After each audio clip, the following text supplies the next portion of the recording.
أحفرم ويتا سماياتو ويتا مدر بحرو أبي شميم كيوم نتوم زفكرو أحفرم سلام أكيد كابرهان زولعكا عدنن سلحتخا أحفرم كم سلكا أحفرم هي نلأكل باي أحفرم هي حابن هزبي أحفرهم بصحهم قماميرهم أطوار تخومروا نسيلوا منيروا فطرتهم زسعروا أحفرهم موني تخالي لأختهم يحزنوا لكت سعرتهم وجو يكدنوا محلى ليكت زانتا زحابيو سلكي المفترات سيطان زساسيو عمس مغنتهم لغيت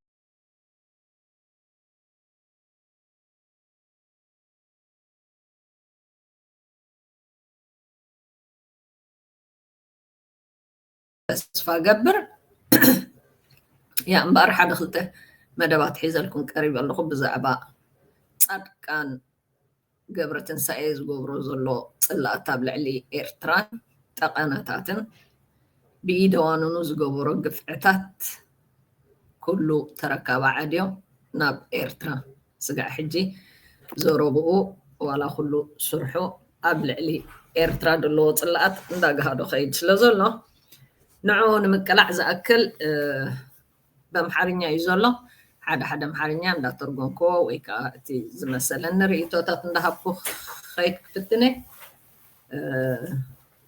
بزيا كجمر لكم من بعد نسمعي زاهد ورموز أول مبان نقر አለ የናንተ ንቅናቄ እኚህ ጀነራል አሁን እንግዲህ ጀነራል ብቻ አይደሉም የክልሉ ርዕሰ መስተዳድሩ ናቸው ግዛዊ አስተዳደሩ መሪ ናቸውና እንዴት ነው ካራክተራይዝ የምታደርጓቸው? እንግዲህ ከሰው ሰው ይለያይ ይችል ይሆናል።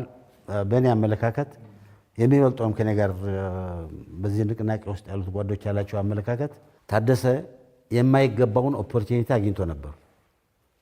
ያን ኦፖርቹኒቲ ስኳንደር አድርጎታል። ኢትስ ታይም ቱ ሪኮል ሂም ናው ነው። የማይገባው ኦፖርቹኒቲ ምለው ምንድነው? ያለፈውን መፈንቅለ መንግስት የፕሪቶሪያ ስምምነት የፈጠረውን ጊዜያዊ መንግስት ተንኮል ሸርቦ ሰራዊት አደራጅቶ አንቀሳቅሶ በየጊዜው ቀጣይ የሆነ ተንኮል በመስራት መንግስት እንዳይሰራ ያደረገው እሱ ነው። እሱ ብቻ ግን አይደለም። የሰራዊቱን ስትራክቸር አስተካክሎ የተሻለ የጸጥታ ስራ የሚሰራ አካል ያደርገው ይችል ነበር። አልሆነም። የሰራዊቱ ኑሮ ስልጠና ምናምንም በሰራዊት ደረጃ እንኳን ሲታሰብ ያም አልተደረገም። ማአት ገንዘብ ነው የሚፈሰው እዛ። ከ67% የትግራይ የሚሰጠን ግራንት ባጀት ወደ ሰራዊቱ ነበር የሚገባው። ይሄ ሆኖ እያለ ግን ሰራዊቱ ጫማ ባለማግኘት፣ ልብስ ባለማግኘት፣ ሕክምና ባለማግኘት፣ ኑሮ ባለመስተካከል ሲያማርር ነው የነበረው። ይህንን ምሬት ደግሞ ጊዜያዊ መንግስቱ ነው እኮ አንተ ላይ ችግር እየፈጠረ ያለው የሚለውን ራሱ የፈጠረውን ችግር ለጊዜያዊ መንግስቱ መምቻ ያደርገው ነበር። በእንደዚህ አይነት የራሱንም ስራ በደንብ አልሰራም። የጊዜያዊ መንግስቱንም ስራ አደናቅፏል። በላዩ ላይ ተንኮል ፈጽሟል። መፈንቅለ መንግስት ፈጽሟል። ይሄ ያለም ቢሆን ሪዋርድ ሆነ። የኢትዮጵያ መንግስት ስልጣን ሰጠው።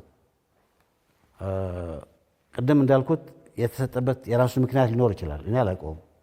እኔ እሱ ወደዛ መምጣት አልነበረበትም የሚል አመለካከት ነበረኝ። ኤክስፕረስ ሊሆን አመለካከት ነው።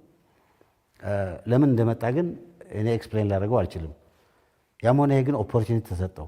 ኦፖርቹኒቲውን ስኳንደር አደረገው። 6 ወር ነው ከተሰጡት በዓለም አቀፍ ህብረተሰብ ፊት የተሰጡት ስራዎች አንዱንም አልሰራም። እሱ ብቻ ግን አይደለም። እዚ ሕጂ ዝብሎ ዘሎ ኩሉ ብዛዕባ ናይ ወዲ ወረደ እዚ ሰብ እዚ ጻድቃን ዝበሃል ጽላኣት ካብ መጠን ንላዕሊ ስለ ዘለዎ ንሕወሓት ወዲ ወረደ ናብ ከም ፕሬዚደንት ጊዜያዊ ፕሬዚደንት ኮይኑ ምራፁ ኣይተቐበሎን ነይሩ። ሓያል ዝኾነ ክሪቲክ ከም ዝነበሮ እዩ ዝዛረብ ዘሎ። እንደገና ካብቲ ዝተዋህቦ ሓላፍነት ዋላ ሓንቲ ነገር እውን ክገብር ዘይከኣለ እኳ ደኣ ብኣንጻሩ ንላዕለዋይ መንግስቲ ማለት ንፌደራል ማለት እዩ ክቃወሞን ከብሎን እዩ ዝረኣይ። ምስኡ እውን ካብቲ ዝወሃቦም ባጀታት ካብ ፌደራል ካብቲ ላዕለዋይ መንግስቲ ዝወሃቦ ባጀታት ኣብ ክንዲ ነቲ ህዝቢ ዝኸውን ንምግብን ንኻልእን ዝኸውን ሰራዊት ይዕድሎ ከም ዝነበረ እዩ እንዳበለ ነቲ ናቱ ህዝቢ ነቲ ናቱ መበቆል ነቲ ናቱ ትውልዲ ዓዲ ምስ ብልፅግና ኮይኑ ክደቁስ ዝፍትን ዘሎ ብሰንኪ ናይ ዚኣቶም ክሕደት ክንደይ ትግራዋይ ሂወት ከም ድሰኣነ እሞ ከዓ ስጋዕ ሕጂ ንቕፅለሉ ከም ዘሎ ብሓያል ዝቕፅል ከም ዘሎ ፅላኣት ናይ ህዝባዊ ግንባር ከም ዘለዎ ከዓ ሩኡይ ዝኾነ ክስታይ እዩ ዘለዎ ምረታት ባዕላቶም ዝገበርዎ ናብ ኤርትራ ከፀጉዖ ጥራሕ ክፍትን ከሎ ክትሰምዖ ብጣዕሚ ደሕዝን እዩ ግን ንርአዮ ንቐፅል አሁን እሱ የሚመራው መንግስት የሚባለው ነገር ዜሮ አድርጎታል መንግስት የለም ነው የኔ አመለካከት አሁን ትግራይ ውስጥ ጸጥታ የማያስከብር ከሆነ ወታደሮችና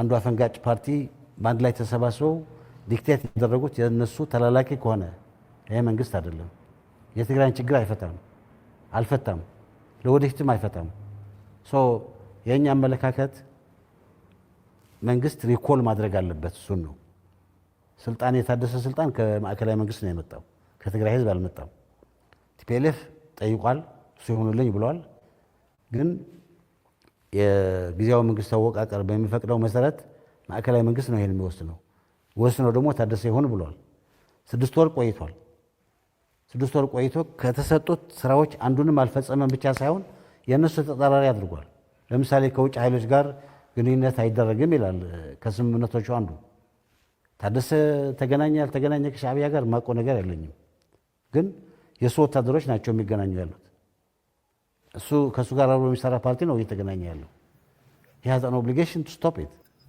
ካፍቲ ሓደን ናይ ፌደራል ዝተዋህቦ ሓላፍነት ታደሰ ወረደ ካፍተን ሸሞንተ ወላ ሓንቲ ነገር ኣይገበረን ንሽድሽተ ወርሒ ሙሉእ ዝኣክል እቲ ሓላፍነት ሒዝዎ ክንሱ ካፍቲ ዝነበረ ሕግታት ሓንቲ ምስ ናይ ወፃኢ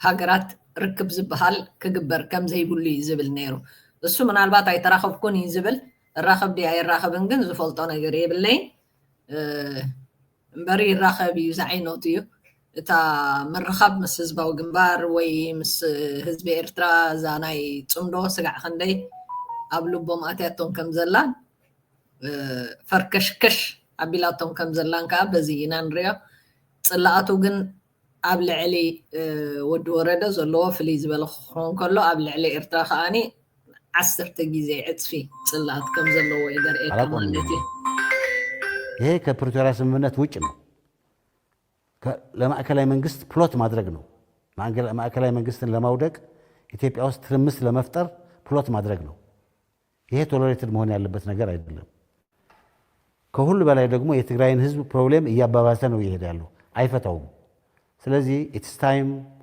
ማዕከላዊ መንግስት የትግራይን ህዝብ ብሶት እንኳን ለመፍታት ብሎ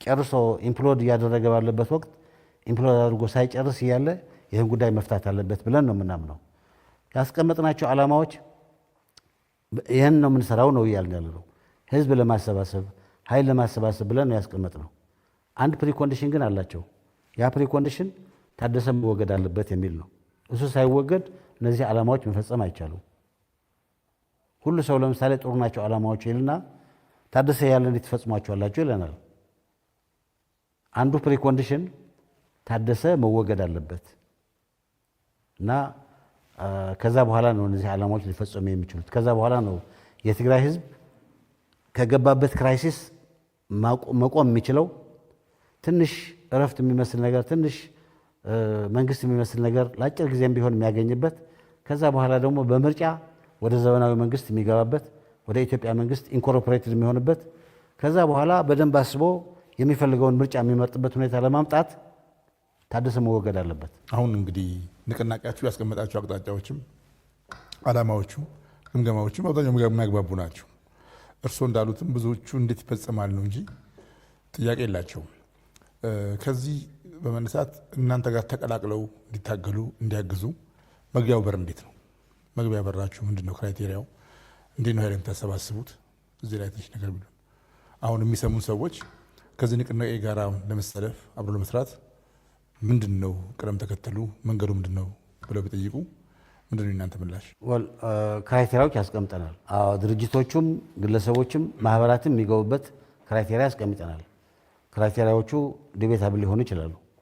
ግን አንዱ ለምሳሌ ትልቁ ክራይቴሪያ የፕሪቶሪያን ስምምነት ሰላማዊና ፖለቲካዊ በሆነ መንገድ ተግባራዊ ለማድረግ የሚታገል መሆን አለበት የሚል ነው። ይሄ አንዱ ክራይቴሪያ ነው። ሁለተኛው የትግራይን ህዝብ የራሱን እድል በራሱ የመወሰን መብት የሚያከብር መሆን አለበት የሚል ነው። ይሄ የትግራይ ህዝብ ብቻ አይደለም፣ ሁሉም ህዝቦች ነው። የኢትዮጵያ ኮንስቲቱሽን ያስቀመጠው ነው። ኮንስቲቱሽናል አጀንዳ ነው። ይህን የሚቃወም ካለ ዘን ችግር ነው የሚሆነው ማለት ነው። በትግራይ ውስጥ ባለፈው በተደረገው ጦርነት የተፈጠረውን ወንጀል በአካውንታቢሊቲ እንዲመጣ የሚታገል መሆን አለበት የሚል ነው። ጊዜ ሊወስድ ይችላል፣ አሰራሩ ሊያነጋግር ይችላል። በሽግግር ፍትህ የሚያምን መሆን አለበት የሚል ነው። እንደዚህ የመሰሉ ናቸው። ምናልባት አንዳንዶቹን ረስቼ እንዳልሆን ክራይቴሪያዎቹን እንደገና የትግራይን ብሔራዊ ኢንተረስት እና የትግራይን ህልውና የሚያምን የሚቀበል መሆን አለበት የሚል ነው። ይሄ ማለት ለምሳሌ የትግራይ ብሔራዊ ኢንተረስት ብዬ የምወስደው አሁን የትግራይ ህዝብ ሰርቫይቭ እንዲያደርግ የራሱ መንግስት እንዲኖረው የአንድ ፓርቲ መንግስት ብቻ ሳይሆን የራሱ የህዝብ መንግስት እንዲኖረው እና ይህን ቬሂክል መንግስት የሚባለውን ቬሂክል እንደመነሻ አድርጎ ልማቱን ችግሮቹን እየፈታ የሚሄድበት ሁኔታ እንዲመጣ የሚያምን የሚቀበል ለዚህ የሚታገል መሆን አለበት የሚል ነው። እነዚህ ናቸው ክራይቴሪያዎቹ። በተቻለ መጠን አስበን ጀነራል ሊሆኑ ይችላሉ ብለን ያስቀመጥናቸው ናቸው። ብዙ ሰው እንዳያስቀሩብን አስበን ያደረግናቸው። አዘ ሴም ታይም ግን ትንሽ የሀሳብና ልንፈጽመው የምንፈልገው አቅጣጫ መመሳሰል ሊያቀራርቡን የሚችሉ እንዲሆን ፈልገን ያስቀመጥናቸው እነዚህ ናቸው ክራይቴሪያዎቹ። ይህን አድርገን እንደ ፕሮሰስ ደግሞ አንዱ ኮሚቴ አቋቁመናል። የሚፈልግ ኮሚቴ ይሁን ፖለቲካ ፓርቲ ይሁን ሲቪል ሶሳይቲ ይሁን ፕሮፌሽናል ሶሳይቲ ይሁን ግለሰብ ወደዚህ እንቅስቃሴ መግባት ፈልጋለሁ፣ ፖፑላራይዝ እያደረግነው ስንሄድ ሰው እያወቀ ሲሄድ መግባት ፈልጋለሁ ይልና ያ ኮሚቴ የሚያየውን ነገር ትንሽ አይቶ ለውሳኔ ያቀርበዋል። በውሳኔ እየገባ ይሄዳል ማለት ነው። አባል የሚሆነው ከትልቁ በትግራይ ወይ በኢትዮጵያ ደረጃ በቆመው አካል ላይ ብቻ አይደለም። በየዞኑም በየወረዳውም ሴም ፕሮሰስ እየተከተል ነው የምንሄደው እና ይሄ ነው እንትናችን። እንግዲህ እስካሁን ድረስ ባይቶና፣ ሰባ እንደርታ፣ አረና፣ ስምረት እና ሶስታችሁ አላችሁ። ሌሎችም እንደሚመጡ ነግረውኛል። ይህ ሰፋ ያለ የፓርቲዎች ስብስብ ይሆናል። ይህ ንቅናቄና ወደ ኮሊሽን የማድረግ እድል አለው በጥምረት ሆኖ ለምርጫ የመቅረብ። ለምሳሌ እኔ እንደ ግለሰብ ብትጠይቀኝ ለምሳሌ አሁን ከቲፒኤልኤፍ የወጡት ሁለት ፓርቲ መስርተዋል። አንዱ ስምረት ነው የሚለው፣ አንዱ ደግሞ ወለዶ የሚል ፓርቲ አለ። እስካሁን ድረስ ባደረግናቸው ትናንሽ ስብሰባዎች የቲፒኤልኤፍ የነበሩት ሰዎችና አረና ላይ አይን ላይን አይተያዩም ነበር። አሁን አብረው ሲሰሩ፣ ሲያወሩ፣ ሲነጋገሩ በዓላማው ሀሳብ ሲያመነጩ ምናምን በሚገርም አይነት ሁኔታ እየተቀራረቡ እየሄዱ ነው። ለእኔ አንተ የምትመኘው ምንድነው ብትለኝ እነዚህ የተለያዩ ፓርቲዎች እዛ ገብተው በዚህ ስራ እየሰሩ የበለጠ እየተቀራረቡ 17 18 ፓርቲ ከሚቆም ሁለት ወይም አንድ ፓርቲ ወይ ሶስት ፓርቲ ሆነው የሚወጡበት ፖሲቢሊቲ ያመቻቻል ይሄ ኤንቫይሮንመንት የሚል አመለካከት አለኝ። ባይዋሃዱም ሊጣመሩ ይችላሉ። ባይዋሃዱም ይጣመራሉ። አንዳንዶቹም ሊዋሃዱ ይችላሉ። ይሄ እንዲመጣ ፍላጎት አለኝ። ይሄ እንዲመጣም ግፊት አደርጋለሁ። ምክንያቱም የአንዳንዶቹ ልዩነት የጠጉር መሰንጠቅ አይነት ነው የሚመስለው እና አቅማቸው በተበተነ ቁጥር ደግሞ ድርጅቶቹ በተበተነ ቁጥር አቅማቸው እያነሰ ነው የሚሄደው። ኢምፓክታቸው እያነሰ ነው የሚሄደው። ሰው በእነሱ ላይ ያለው እምነት እያነሰ ነው የሚሄደው። የፖለቲካ ስራ ረጅም ቀጣይ ነው። እኛ ቅርብ ጊዜ እንወጣለን ከፖለቲካው። እነዚህ ወጣቶች ግን ዓላማቸውን ይበልጥ እንትን ያደረጉ ሪፋይን ያደረጉ የሚያቀራርባቸውን ፖይንት የያዙ እየተሰባሰቡ ጠንከር ብለው እንዲወጡ ፍላጎት አለኝ። ይሄ እንቅስቃሴ ለዛ የተመቻቸ ሁኔታ ይፈጥራል የሚል አመለካከት አለ። ሌተና ጀነራል ጻድቃን ገብረትንሳኤ ለነበረው ቆይታ ከልብ አመሰግናለሁ። አመሰግናለሁ። ከልብ አመሰግናለሁ እኔ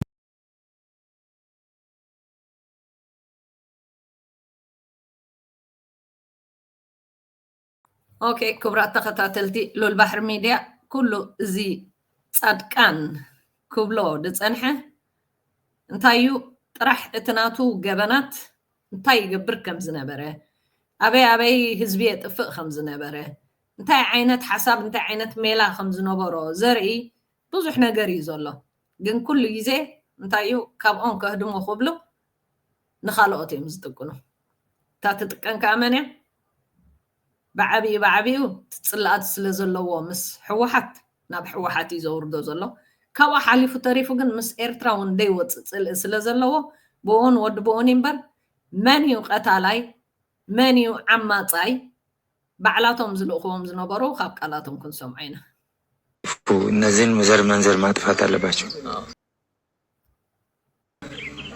ከዛ አንፃር በጣም ተገለዋል፣ ተዘርፈዋል፣ ተረሽነዋል፣ ሴት ተደፍሯል፣ ቤት ተቃጥሏል። ትግራይ እናጠፋለን፣ ህፃኑንም ትልቁንም ትንሹም መግደል ነው። ያው ንእሽተ ይኹን ዓበኹን አረጊትኹን ንብረትኹን ኩሉ ዝገበርናዮ ሲ ባዕልና ኢና ኣነ እውን ካብቶም ሓደ ዝዘረፉን አይነ ስውሮቹ እስከዛ ድረስ ታምቤለ ተገለዋል። አዛውንቶች በቃ ትላልቅ ሹመ ከሁሴን ጀምረን ንብረት ቴሌቪዥን፣ ፍራሽ፣ ወርቅ፣ ገንዘብ ምን ዝርፊያ ነበር። እኔም ዘርፊያ ያለው ሌላም ዘርፈዋል። ከባድ ዝርፊያ ነው ነበር። ትንሹንም ትልቁንም ሁሉም ምኑም መውሰድ፣ መዝረፍ፣ ህዝብ ቤት ተረግጦ ተገብቶ ንብረት መዝረፍ፣ ንብረት ሁሉ ነገር በቃ ከትንሹ እስከ ትልቁ ዶሮ ጭምር ነው። ዶሮ ይታረዳል፣ ፍየል ይታረዳል፣ በግ ይታረዳል፣ ላም ይታረዳል፣ ሴትም ይደፈራል። ይሄ ሲደረግ ነበር። በቃ በአይኔም አይቻለሁ።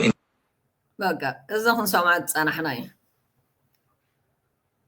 ሴትም ይደፈራል፣ ደርሆ ከይተረፈ ኢና ንወስድ ነርና ካብ ቃላቶም ድሓር ከዓ ሩኡይ ኩሉ ዝፈልጦ ምናልባት ዋላ ኣነ ሕጂ ሓንሳብ እዚ ናይ ተጋሩ ነገር እቲ ዘሕርቀካ ነገር ሓንሳብ ስጋዕ ሕጂ ዋላቶም ምስ ኤርትራ ሰላም ይዘድልየና ዝብሉ ሓደ ሰባት ኤርትራ ከም ዳዓመፀት፣ ኤርትራ ከም ዘባሳበሰት፣ ኤርትራ ከም ዝቀተለት ገይሮም ክዛረቡ ከለዉ ናይ ብሓቂ ደንካ እዩ ዝፈልሓካ። ግን እቲ ኩነቲ በትሪ ሓቂ ትቐጥን እምበር ኣይትስብርና እያ ዝበሃል ስለ ዘሎ ክፍኣቶም ኩሉ ካብ ኣፎም እዩ ዝወፅእ ዘሎ።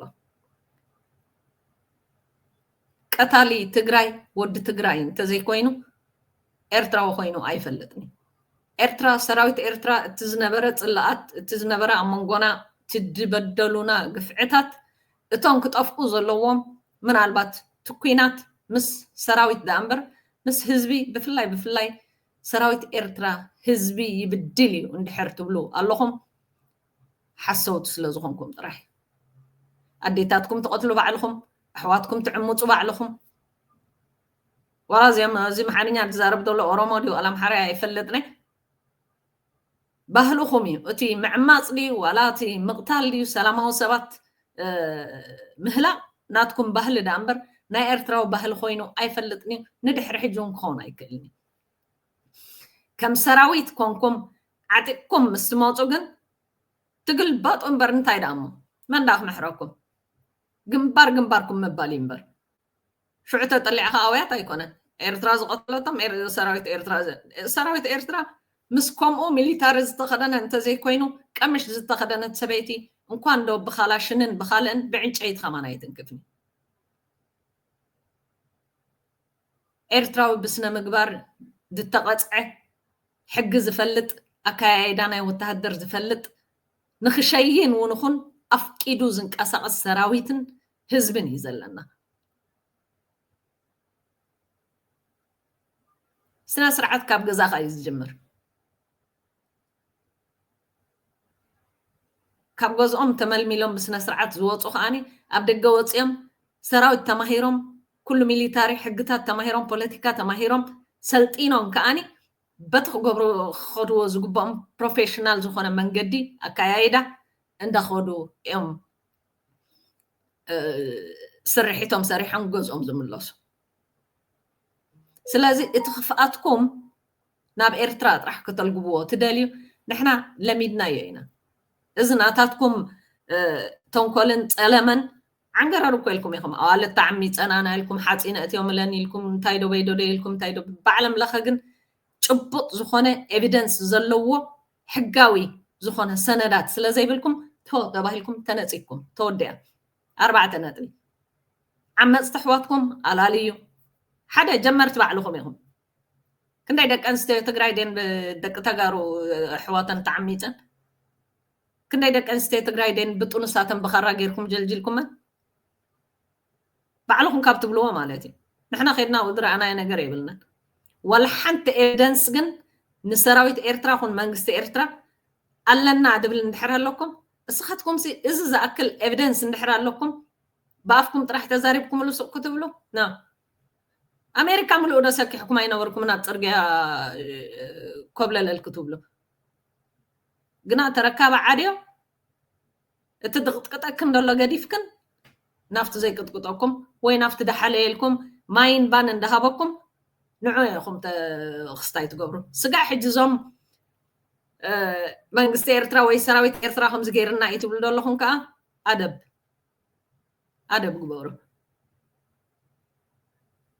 كيدو نتدقفعكم نتدعم مصلكم نعو بالو حجو نفكر لكم الله سمعوا تقطقطوا دبهال زلو صلايكم فتاويكم فليتكم تغارو حاده خنكم تبقيسكم احواتكم عدكم هاجركم بتاع كاب كلل ناب هاجر كتكونين ندليا تبلوا زلكم هاجر كتقبروا خم تقولوا 100 تخرجا قصلكم مخيلي بز تخدوا دلكم نحدحدكم قاليهم طاعت تخونوا قاليهم تقبلت تخونوا جن كم غير كان خير سرح جن كله ايكلني ندبلكو بزيا نزا حتى طلعتن استراتيجيكالي عزبتوا አሁን ችና የቡድን መሳሪያዎች የማጥፋቱን የጸረ ሽምቅ እንቅስቃሴ ከክልሉ የጸጥታ ኃይል ጋር አቀናይተን እየሰራንበት ያለና ግዳጅን እየፈጸም የምንገኝ መሆናችንን ነው መግለጽ አይ خفكروا اي فخرا واي حسم تريد كايدي فانو اف دغ غزاخن قاليهم افتشتشكنا لو قاليهم كاو اف دغ غزاخن يندلو فانو يمطال ነው አንገትን ብሎ ቆርጦ ቁጭ ሊያደርግ ነው ካሁን በኋላ የአማራ ህዝብ የትግራይም ህዝብ መላ ኢትዮጵያ ሰላሙን ይወርድለት ይሆናል ለዛም በጣም እናስተባብላለን እናግዛለን የእናንተ ሰላም ለኛም ሰላም ስለሆነ ማለት ነው ያ ክብራት ተከታተልት ሉል ባህር ሚዲያ በዚያናይ احفرمت بالدرفي غيره مدبي كعصيه بارتو ناي صدقان حيزلكم سغع زمص زلالماوي زخري كبرن نسمعتاتنا عوت نحفش